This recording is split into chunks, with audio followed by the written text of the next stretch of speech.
Hello and welcome to another episode of the Money Matters podcast. My name is PJ Patterson, and today's topic is about managing your emotions in markets. And this is a really important topic because a lot of investors will find themselves at any moment in time either very fearful of something going on in markets or potentially feeling elated, or I call it greedy, but elated because they've made a lot of money in the markets. And one of the things I try to do in my business when I educate my clients about investing is to say that you shouldn't feel anything about markets. You should be, and I know it's hard, but you should sort of be completely agnostic about markets and the direction of markets.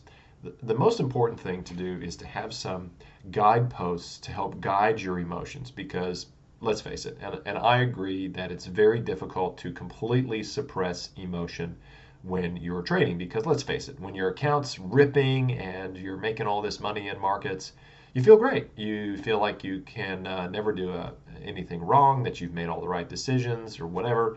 And maybe before you've crystallized any of your profits, you might have even spent that money. So that's a particular emotion that needs to be managed carefully. But on the flip side, if something is going against you, if a trade or a position that you have on that you feel should be, or the data, the probability of the trade tells you that it should be successful, but it hasn't been successful, it's very difficult not to get down about that. And so there are some things that I will discuss in this brief episode about managing your emotions that should help you to actually do that. So first of all, you should one of the first guideposts that you need to have in managing emotions is asking yourself what is the current economic environment. So I've had in this past week, I'm recording this early 2021. It's late Feb, early March.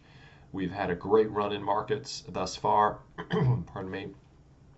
And we've also had some down periods. We've had a couple of days, or even a span of maybe 4 or 5 trading days, where the market's gone down. It's typically then recovered, but it's bouncing around a lot. And one of those things driving that is volatility, and I'll come to that in a moment. But the first thing that's important to note is, and ask yourself when you feel emotional about markets, is what is the economic setup? What quad are we in? So for those of you that are listening to a lot of my podcasts, you know that I work on a 4 quadrant model. This is a model that's been put out by Hedgeye, and it is a very, very powerful model to understanding what is going on in the economic environment at that moment of time. And so right now, as I record this, we are fully in quad 2. It's a reflation quad. It means that we're going to see asset prices inflating, but it doesn't mean that everything is going to go straight up or straight down. So the things you don't want to own aren't going to go straight down, and the things you do want to own aren't going to go straight up. There's going to be some volatility bouncing around in the quad. But the point I'm trying to make here is first and foremost, when you are beginning to feel emotional about markets or whatever's going on out there, pull right back to the highest level macro analysis that you've got and ask yourself, what's the quad that we're in? And if there's no one that's giving you that sort of macro analysis, you should find someone that will do that for you. Obviously, at Keystone Financial, we have that model that we operate in. But the point I'm trying to make here again is that you have to first and foremost reassert or reaffirm what is the quad.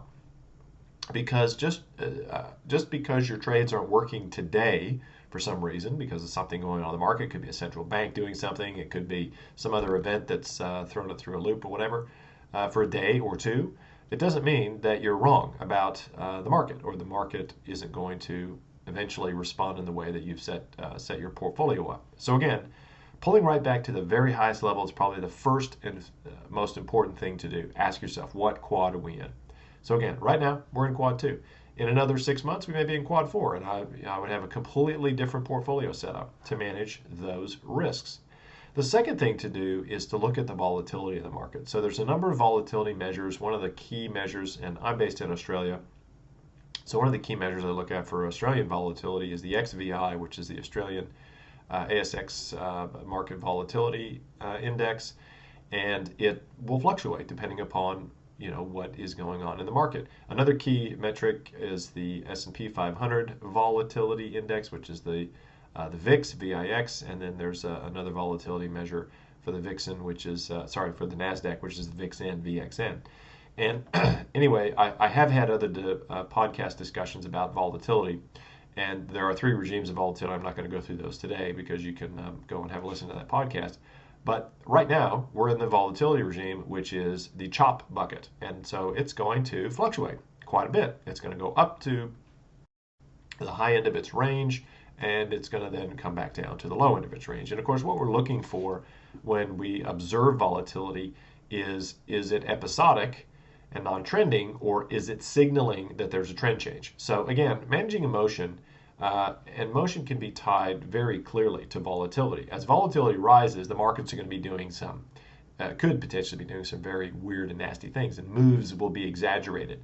So again, you have to check that emotion and say, okay, well, hang on a minute. Again, number one, what quad are we in? Number two, what's volatility doing? And I think if you did those two things, just in isolation, and well, not in isolation, but in tandem, but isolate those two things, that will help you get a grip on your emotional state and say, okay, I know where we are now. I'm oriented. I've reoriented the map to where we are right now and today.